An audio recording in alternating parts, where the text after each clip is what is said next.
বারাকাতুহু। আজকে এই যে মৌলবাসা রাস্তার মেন রোডের কাজ চলতেছে। এখন আমাদের এই রাস্তার এখানে লোকজন কাজ করতে আছে। এখন আপনারা সবাই এই আমার সম্পূর্ণ ভিডিওর সময় আমার দেখুন, রাস্তার কাজ চলতেছে। এই আমাদের যে রাস্তার লোকেরা কাজ করতেছে,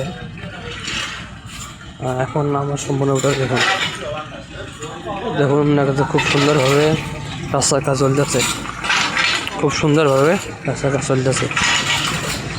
আমরা দেখুন যে এই রাস্তার কাজের খোয়াগুলো এখন অনেকগুলো এখন পরিষ্কার, এখন ফার্স্ট ক্লাস ইট দিয়ে কাজ করতেছে, ফার্স্ট ক্লাস ইট দিয়ে কাজ করতেছে।